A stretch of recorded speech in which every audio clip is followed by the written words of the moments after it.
Hello and welcome to Views on News. I am Jawad Tehami. In the wake of the recent resurgence of terrorism here in Pakistan, especially after the Kabul's takeover by the Afghan Taliban and international troops withdrawal, the authorities in Pakistan have decided to launch a re-energized and reinvigorated counter-terrorism campaign known as Vision Azme Istehkam. Earlier, Prime Minister Shehbaz Sharif, while presiding over the meeting of the Central Apex Committee of the National Action Plan, approved this, and later on, according to the Prime Minister's office statement, let me quote one of the excerpts from that.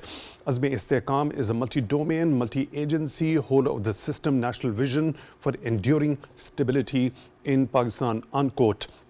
Later on, the 265th Corps Commanders meeting presided over by Chief of Army Staff General Syed Munir discussed in detail the various aspects of Azme Istehkam. The Chief of Army Staff remarked, let me quote, Pakistan Army has always been fully prepared to thwart all internal and external challenges and play its due role in the stability and prosperity of Pakistan, regardless of the challenges posed, unquote. Now, the Defence Minister has also said that the government has decided to convene an all-parties conference in order to discuss Azme Istehkam, and he has urged the opposition parties to engage in a comprehensive dialogue with the government to effectively address crucial national security issues. Also, in another development, the U.S. State Department spokesman Matthew Miller, in response to a question, has said that Islamabad and Washington share an interest in combating threats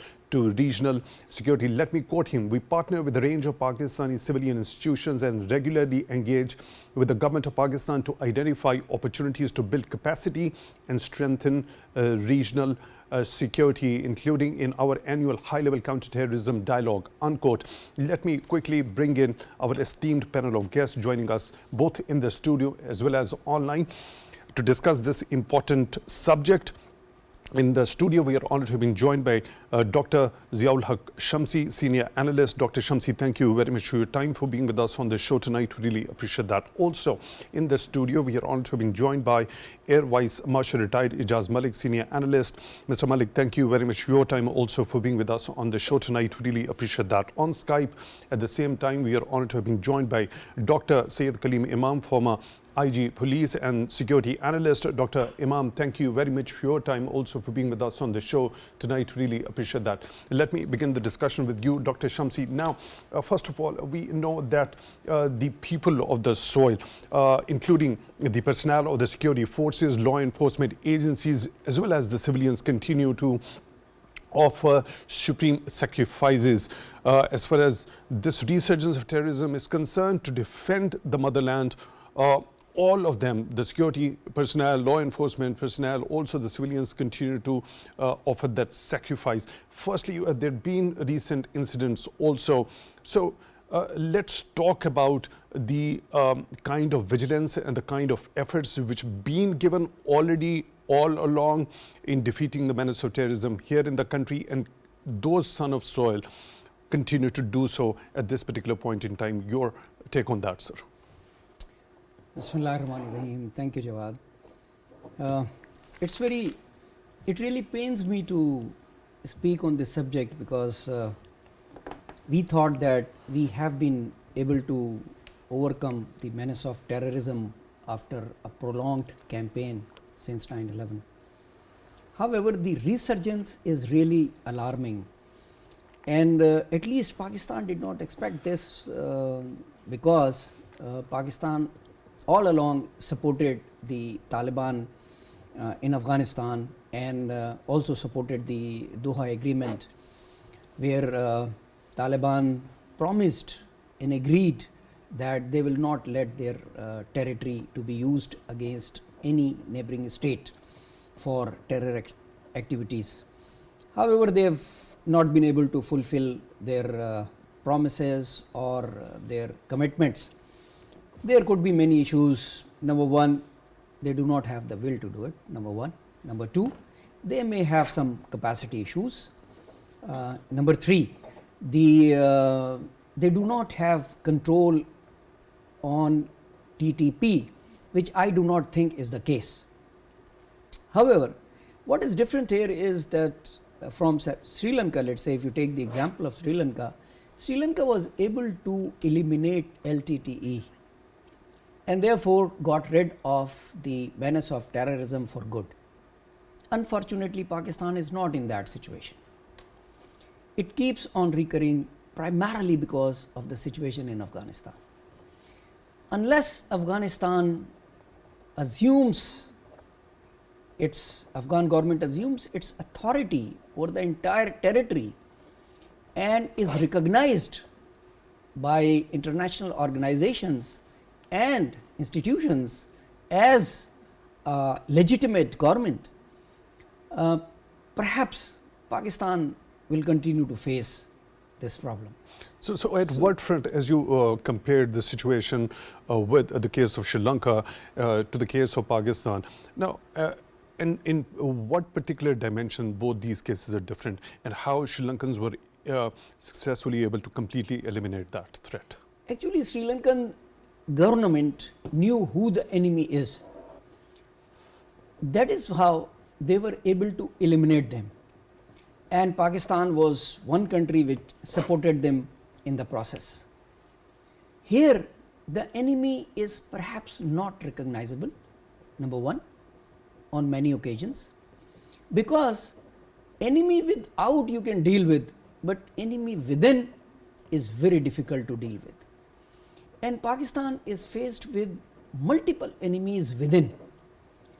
Political instability could be one cause, the militancy could be one cause, the foreign intervention could be another cause, the Quds operation in Punjab can be another cause, the Balochistan unrest could be another cause. However, there is at least one institution, that is Pakistan Armed Forces, that they are clear in their mind what they are going to do. And that's why they keep laying the lives of the soldiers and officers in line with the fire. So, as I understand that Pakistan Armed Forces in particular and Pakistan government in general has decided that we cannot go back to the time of 2008, 10, 11, 12 where the terrorists were at will exploding bombs in our mosques, markets and mandirs. Your point is well taken. Let me bring in Mr. Malik into the discussion also now. The government in general and the armed forces in particular have decided that we don't want to go back to that particular time of 2008, 10 and 12 as already mentioned by Dr. Shamsi. Now regarding the timing of this particular decision of launching this counter-terrorism drive, which is a re-energized, reinvigorated, it's going to be a multi-agency, multi-domain, whole of the system approach.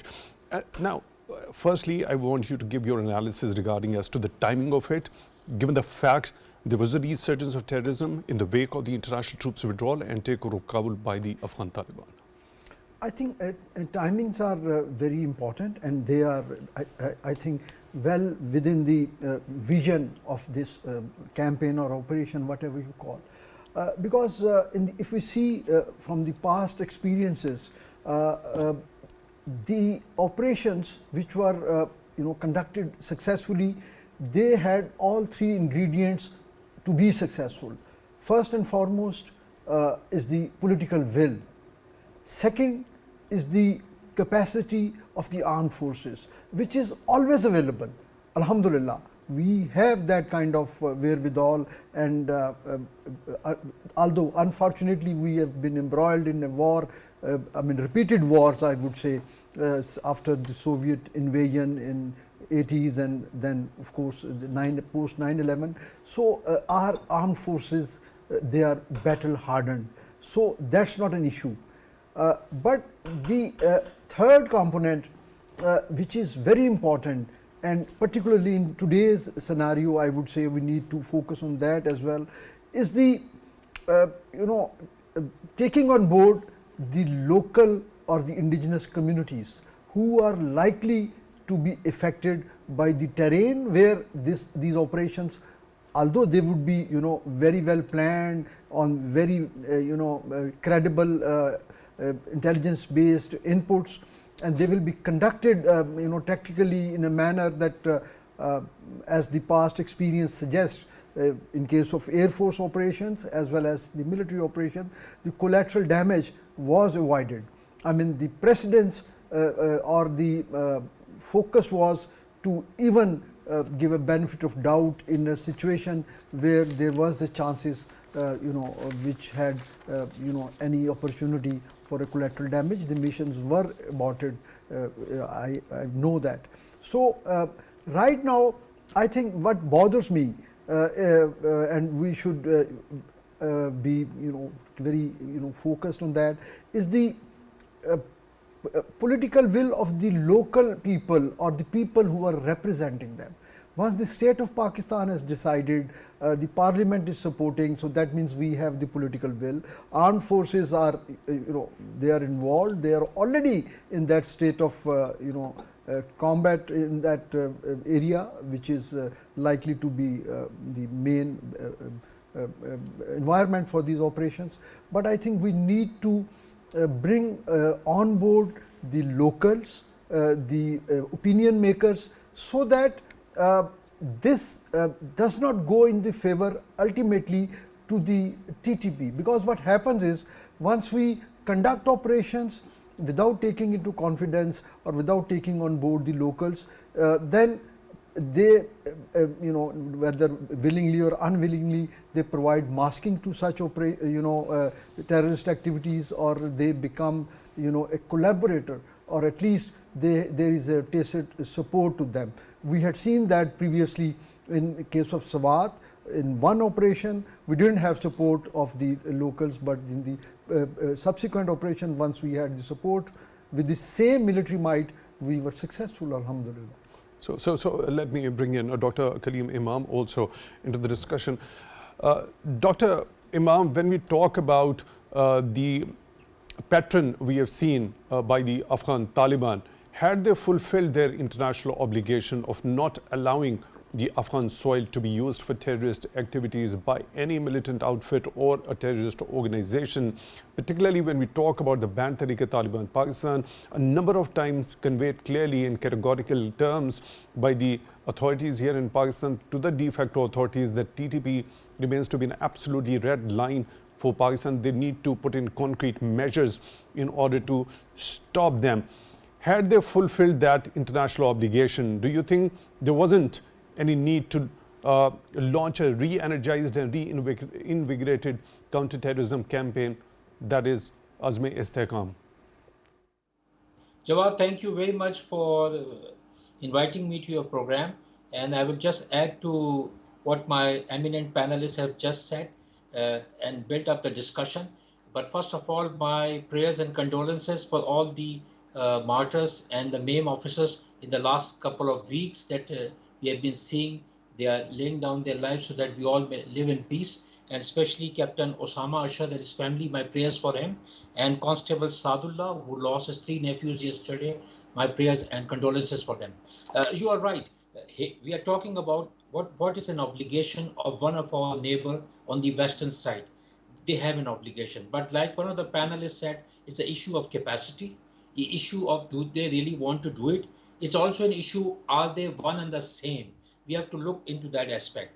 Look at the other angles. The other angle is, if you really want to counter them, they might be infiltrating through your borders, but you also have to look into the factors that they are living in many of these cities now, and they have established themselves over here.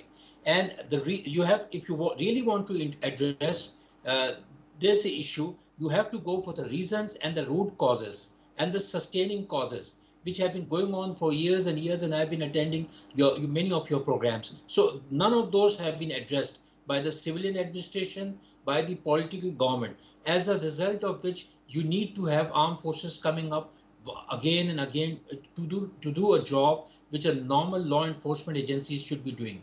Afghanistan, how much the obligation they are obliged to fulfill their international obligations, they aren't doing it at the moment. And things are under their control. But what is best for us? Yes, we said we are going to do another operations. Already we have done 10 operations. my question would be, why do we need to carry out an operations? Why we are not carrying out the basics, basics things which have been promised in those areas? You see, the newly merged districts, there was so much to be done in that areas. It hasn't been done, and you don't see the judiciary coming over there. You don't see the administration coming over there. You don't see proper policing coming over there. All these factors adds to the existing fault lines, as a result of which it becomes very, very difficult. I would also like to say, yes, we need an operations, but we need to ensure that there's a regular rule of law and law enforcement throughout the year. And if we are able to do that and not do selective policing or selective law enforcement, we don't even need an operations, Jawad. Right. So now at this particular point, we have seen in one of your recent articles, you have mentioned around over this particular decision has been made by the authorities in the wake of around 1,000 terrorist-related incidents. Right. So it clearly indicates to that particular point that you had just put forth, that if there happens to be a regular policing, the administration happens to be better. But how considerable reduction in that number do you think, with those two aspects, could be there in that particular number which you have mentioned in your article, around 1,000? You see, when we conducted those lot of, for example, Jawad was a very successful one of the very successful operation. Here in the context, we need to have had ensured that the administration has taken roots. We need to have ensured that the resources and the promised budget and funds have actually been doled out to them, and actually the work has started on the ground, which didn't actually really happen. Now, again, when we talk about operations, I'm very clear, and I have respect for all the institutions. You have to give a civilian face to this operation.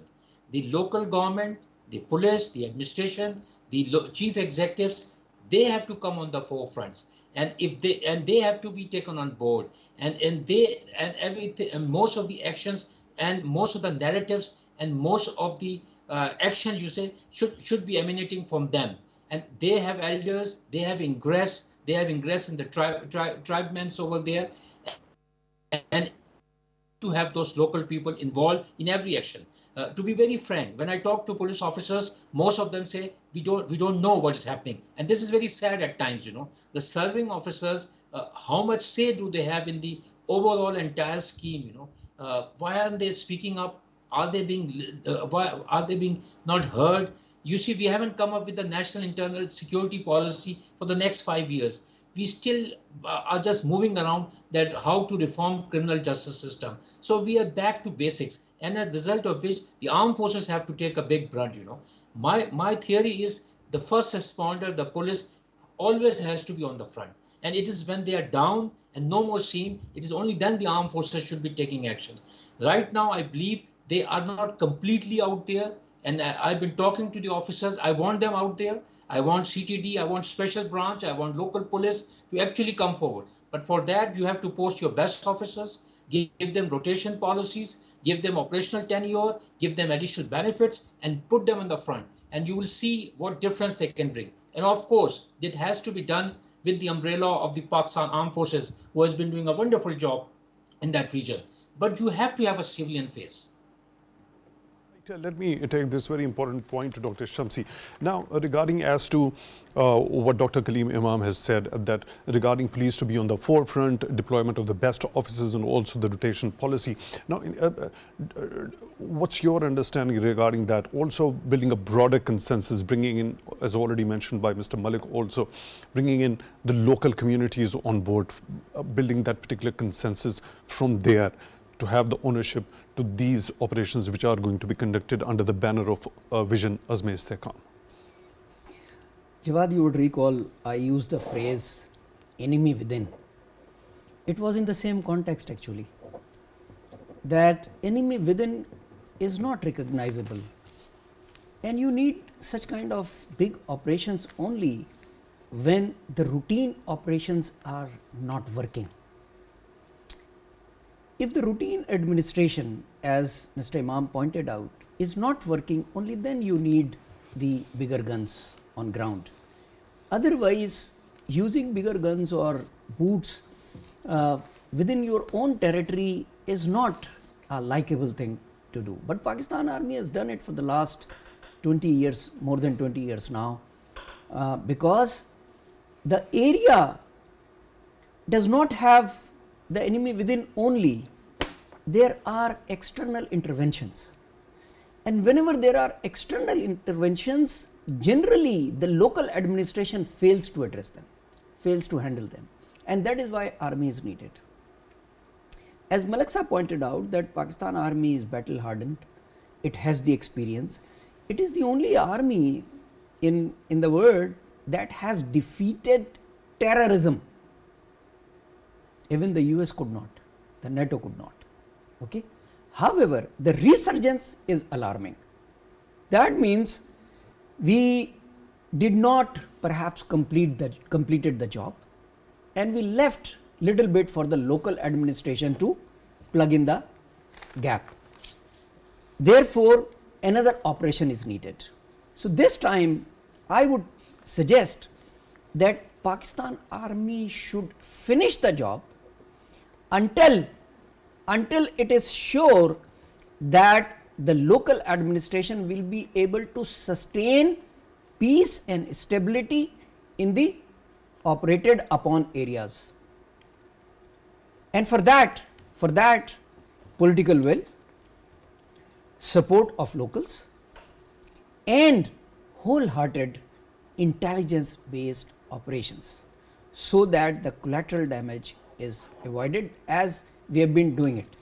Pakistan Air Force has conducted numerous operations with the help of Pakistan Army, obviously in collaboration with, because in the operation room they both sit together, and our unmanned aerial vehicles also and manned combat aircraft also, they conduct operations, pinpoint accuracy.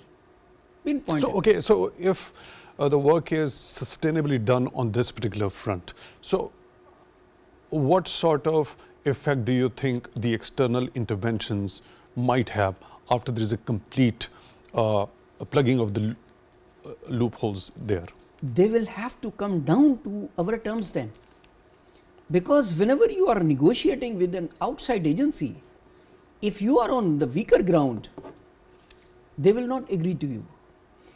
Once you have wiped off the enemy within, you will be able to deal with enemy without in a more effective manner.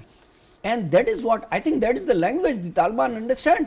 Let it be very clear, because they are still not a recognized government. So if we want to call them as non-state actors running a state, then you need to have the same kind of negotiating level, where you have countered the enemy within, and now with a bold face you are talking to the adversarial state or the ruling Afghan Taliban that you have not fulfilled Doha agreement. Here is the dossier that says that you have not fulfilled your commitments, your promises made to the US and to the international community, and that is why we are not recognizing you, and you need to stop the people operating from your sleeper cells inside your territory, otherwise we will be forced to conduct our own operations across the border also. Right, Mr. Malik, now according to that statement that was issued by the Inter-Services Public Relations, let me bring in one excerpt from it: to dismantle the nexus of terrorism and illegal spectrum. I want you to give your detailed analysis regarding how should we interpret this thing, the nexus of terrorism and illegal spectrum. Actually, the area in which the erstwhile FATA area, or the area bordering Afghanistan mostly, it is a confluence of various elements, whose interest is is reflective in the demands of TTP. What they are saying is that there should be no military presence in the area, and there should be almost a kind of independent or self-governance model, because that dream of theirs indicates that they want to have a safe havens for the terrorists. They want to have safe havens for these narcotic smugglers, for the arms production and dealers.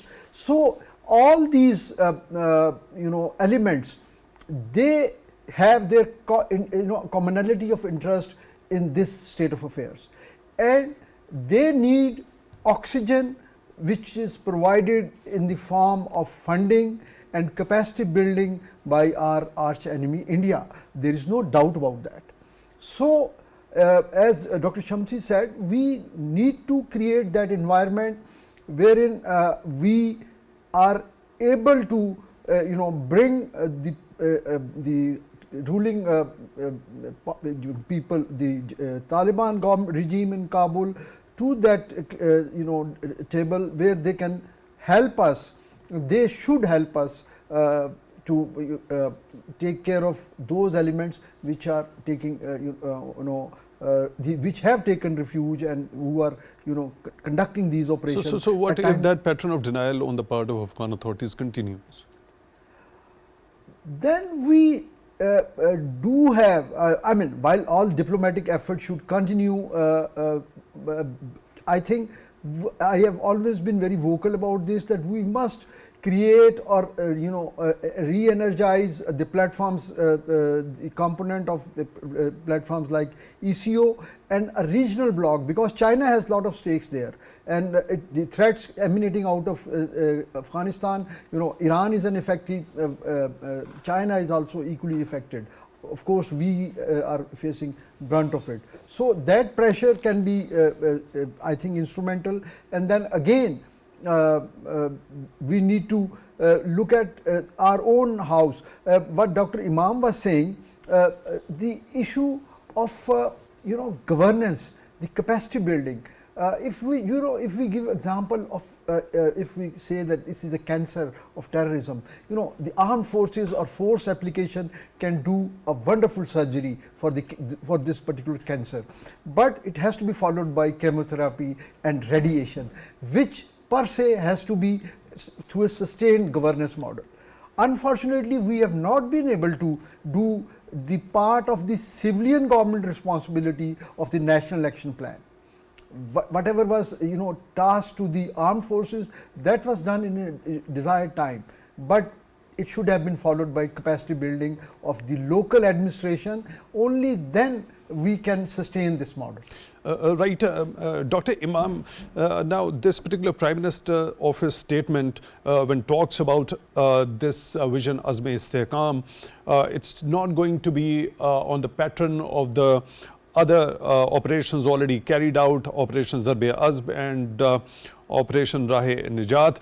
Now, it goes on to say that it is going to be a multi-domain and a multi-agency whole of system national vision for enduring stability in Pakistan, re-energizing already going on intelligence-based operations. In your article, you've also talked about tailoring the operations smartly. What does that mean? Well, I would just rephrase one of the part which I mentioned earlier. I would like to say that almost 7,800 police officers have died after 9/11 in war against terror, and this includes an Inspector General of Police in KP, officers from the ranks of Inspector General to Constable, and which includes female officers also. Now, when I say you need to be smart, I'm trying to emphasize that as you carry out these operations, you need to see how effective you actually can be. Have we carried out any data analysis? Have we carried out any research?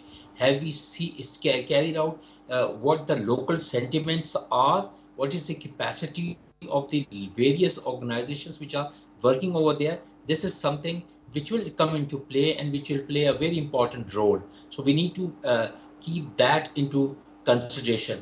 Having said that, I again say that you need. If you, I seek your pardon, Dr. Imam, to hold you for a second over here. To tailor a smart operation, we have to have the data analysis, and for that we have to, of course, go for the data collection. So by the time we jot down all that data and later on we analyze on the basis of which we are going to launch that operation, is that what I am, what you are suggesting at this point? Am I correctly getting what you have just said? I'm just saying that you already have a lot of data, number one. You already know what the mafias are, number two. You already know what sort of militancy is existing over there. You need to understand that what is a TTP, what is BLA, what are some of the sectarian and ethnic mafias which exist. And for each of this group, you need to have a different strategy. You need to have a different way to handle each one of them. You cannot just hammer them that they are nailed and have one policy. We actually counter them. This is what I'm saying. Secondly, I say that what exercise have we carried out? Because we already see that there are a lot of operations which are going on. Even today in Peshawar, there have been a few murders, and a lot of officers have been maimed, and a lot of terrorists have met their fate. Even today, the operations is on. So this has been going on for a while. The question is, have we created a cohesion? Have we created a unity? Now there's an argument. Do you want to brush them, or do you like the people of Pakistan to know that this is what is happening? So then they will move out here and there to actually get out what is happening over there. For me, all these operations, you need to unify yourself. And again, the premier agency has to play its role. And before that, the political government has to take its lead. They have to show their will. They have to show their dedication. It is they who have to show the ownership. I don't want to name, but there's a head of one of the party who is continuously doing a vlog, who has large following in KP, and he's continuously opposing to what's happening. Whereas on the other side, we already see that they are carrying out some very valiant actions over there, and valiant operations have been carried out. So let's gather them together. Let's understand that we have a situation. Can we, for heaven's sake, have an APC, put all the politicians in one room and try to make them understand? The government, Dr. Imam, that what the government has decided to convene an all parties conference. Now, in that particular regard, when there are voices, there has been concern expressed in the Corps Commanders Conference also as to the criticism regarding this particular vision, Azm-e-Istehkam. Now, to bring all those voices also on the table, that is what exactly the armed forces of Pakistan also want, to build a broader consensus. That is what the government has also decided. So what's the responsibility of those quarters which have been unjustly criticizing this? How to bring them on the table? Yeah. Now, those who are criticizing unjustly, you have to hear to their views and also their narratives and try to include them. Give them an inclusivity. That's one way forward. Number two, see the various options that they are offering. Nobody is saying that these culprits and this criminal should not be sorted out. None of us are saying that. All of them should be hang high, for committing crime. No. But the only thing that they're objecting is the modus operandi. For me, I have seen many operations before also. For once, can political parties get together and understand that let's have some sort of a cohesion on CT, counter-terrorism and counter-violence extremism? Can we get together once and say, okay, no politics on these issues? Because this radicalization has cost us very heavily, and we have lost so many good people out there. Can we get together and say, for this one objective, let's all be together? Now, if you see differences in voices, get them together, get them on the table, listen to them. There's no harm, and they might say something which is 180 degree opposed to what may be the correct way to reach to an objective, but give an inclusivity to them. And again, I would say that the police, the administration, and they are the first responders. Put them in the front fold. And if you say they don't have a capacity, build the capacity. If you say they have been lagging behind, don't let them lag behind. You have models how you can actually optimize their services, how you can improve their proficiency. You have all those models. The question is, do you have will, diligence and dedication actually to do that? Right, your point is well taken. Dr. Shamsi, what are your suggestions regarding as to bringing all the stakeholders, especially in the form of the all parties conference, and building a broader consensus in order to deal with this particular threat? As we know, as a matter of fact, back when the National Action Plan was formulated, there was a broader national consensus. So how to have that very spirit at this particular point in history? Actually, there are two basic tools that each state has to resolve conflicts. One is diplomacy and the other is deterrence. Pakistan has deployed each of these and perhaps none is working. The diplomacy is not working with Taliban in Afghanistan. The deterrence is not working with TTP and TTA. So what is left with? Hybrid approach to resolve the long standing issue of terrorism within Pakistan. Number one, governance in the infested areas, economic activation, judiciary working over there, locals being patronized and counseled, okay, and intelligence based military operations.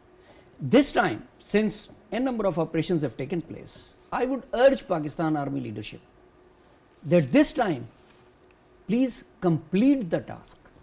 Do not leave in between, because what happens is when you start to gain success in the operations, an enemy starts to feel that it is being cornered, they come up with ceasefire options and other talks and diplomatic maneuvers, etc. And then we stop. We stop short of completing the task. I would suggest that follow the Well, this time around the authorities are very categorically That's clear what I am coming at. that That's what I'm coming at. the talks Follow- with the TTP are totally out of question. Follow the Sri Lankan model. Eliminate the terrorists. Data, we have enough data. Pakistan Army has a very vast experience of the area.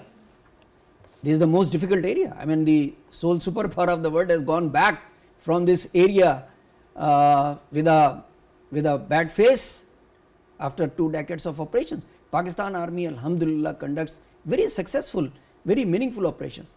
But I would urge upon Pakistan leadership that even if political support is not there, you please complete the task this time. So how to build that broader political consensus from all the political stakeholders? That is the job of the political government. If it is They're unable, offering the opposition parties to engage in a constructive and a comprehensive dialogue when it comes to addressing the crucial national security issues. domestic politics has its own dynamics. Each political party may have its own agenda, its own interest. Once Pakistan Army has been given a task, after that, remember Sun Tzu. Emperor gives the task to the commander, provides with the resources, and after that does not interfere in the commander's strategy. Pakistan Army has been given the task, has been given the due resources, and now the commander does not have to look back to Pakistan, the political leadership. He should conduct the operations and complete the task. So what about the government deciding about the all parties conference and this particular statement by Defence Minister Khaja Asif of urging the opposition parties to come and talk with the government regarding the issue? As I said, domestic politics has its own dynamics. Each political party is entitled to have its own opinion because it is Even to answerable. a common threat. It is answerable to its own voters. So Even to a the common threat. government has decided. Got your Okay, point. government has taken the stand. It has tasked Pakistan Army. Now Pakistan Army does not have to go back to political Domestic leadership politics again. has its own dynamics. What's your understanding regarding that? Mr. Malik, when it comes to this all parties conference regarding this particular matter, a matter of national security, and also Dr. Imam also suggesting to all the political stakeholders when it comes to counter-terrorism and countering violent extremism, there shouldn't be any politics. We have precedents post APS, all the parties, they built a consensus. I think, but this time around, the internal politics situation demands a very careful handling, and the onus is on the sitting government, because it's not the opposition parties. They would like to avail these opportunities for their own motives. Let's not be very positive on that note, but the government backed by state institutions, they have to orchestrate a meaningful dialogue so that a consensus is built. I think we are running short on time. In your intro, you mentioned about American State Department spokesperson. That was the point I was coming on. Okay, so if I could give my comment please, on that. Please. I think this time, the timing of this statement that could be counterproductive, because a narrative is already being built in our domestic political arena that we have been fighting American wars or the foreign wars, so we should not do that anymore. So this time, if they do not provide us any support and just give these statements, this will augment that argument of the opposition parties, particularly in the KP area, that this is what we have been saying all the time, that this is not our war. So now even America is endorsing our operations. So I think there is a responsibility on the government, the Foreign Office, that we should manage that front very carefully. Unless and until they are willing to do our capacity building and because after all, this is the the remnants, and this is the baggage that they have hurriedly left after 2 decades. So actually we are trying to clean up what they have left. Mr. Air Vice Marshal retired Ijaz Malik, senior analyst, joining us in the studio. Thank you very much for your time. Dr. Zia Ul Haque Shamsi, senior analyst, joining us in the studio. Thank you very much for your time also, for being with us on the show. On Skype, we were joined by Dr. Syed Kaleem Imam, former IG police and security analyst. Thank you very much for your time, Dr. Imam, for being with us on the show tonight. We really appreciate that. With that, we come to the end of today's episode. Till the next one, take good care of yourselves.